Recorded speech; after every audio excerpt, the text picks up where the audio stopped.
kesabaran dalam melahirkan kesuksesan. Dakwah berasal dari bahasa Arab da'at yad'u da'watan, yang berarti ajakan, seruan, panggilan, dan undangan. Secara istilah, dakwah berarti mengajak manusia dengan cara bijaksana kepada jalan yang benar, sesuai dengan perintah Allah untuk keselamatan dan kebahagiaan mereka di dunia dan di akhirat. Dalam surat An-Nahl ayat 125 menjelaskan 3 macam metode dakwah yang harus disesuaikan sasaran dakwah, yakni metode bil hikmah, metode bil mau'izah hasanah, dan metode bil jidal. Adapun bentuk-bentuk dakwah bil lisan merupakan dakwah yang dilakukan melalui lisan, seperti ceramah, khutbah, pidato, diskusi, nasihat, dan sebagainya. Metode dakwah bil qalam, dakwah melalui tulisan yang dilakukan dengan keahlian menulis di media massa seperti koran, majalah, buku, dan internet. Selanjutnya, dakwah bil hal. Dakwah bil hal adalah dakwah dengan perbuatan nyata yang meliputi keteladanan.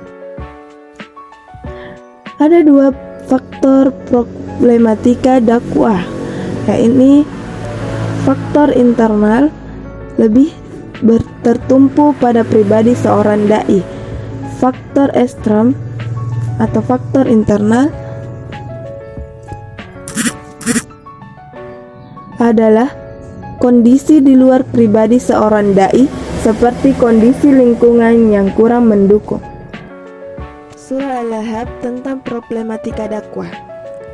Isi kandungan surah Al-Lahab adalah tentang kebinasaan yang akan dialami oleh salah seorang tokoh utama kaum musyrik, yaitu Abu Lahab.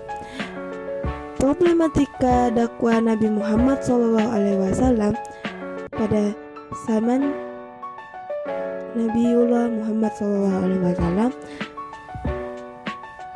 yakni sikap penolakan masyarakat Quraisy terhadap agama yang dibawa Nabi Muhammad SAW. Kedua penolakan dilakukan oleh kerabat Nabi Muhammad SAW sendiri, yaitu Abu Lahab. Berbagai cemoohan yang dilontarkan kepada Nabi Muhammad SAW dan kaum muslimin. Surah An-Nasr. Dalam surah An-Nasr, berita isi kandungan surah An-Nasr yakni berita gembira tentang kemenangan yang akan diraih oleh Rasulullah SAW dan berbondong-bondongnya masyarakat memeluk agama Islam. Di sisi lain mengisyaratkan selesainya tugas Rasulullah SAW. Dengan demikian, surah ini menginformasikan dekatnya ada Rasulullah SAW. Menerapkan kandungan surah Al-Lahab dan An-Nasr dalam kehidupan sehari-hari. Di zaman sekarang, perlunya diketahui problematika dakwah di zaman sekarang, yakni upaya musuh-musuh Islam yang menggunakan berbagai cara untuk menghentikan dakwah Islam. Tayangan berbagai media yang tidak mendidik, kemiskinan dan kebodohan umat Islam. Kebanyakan umat Islam merasa bodoh dengan tugas dakwahnya. Keraguan-keraguan berbagai umat Islam akan pertolongan Allah Subhanahu wa taala.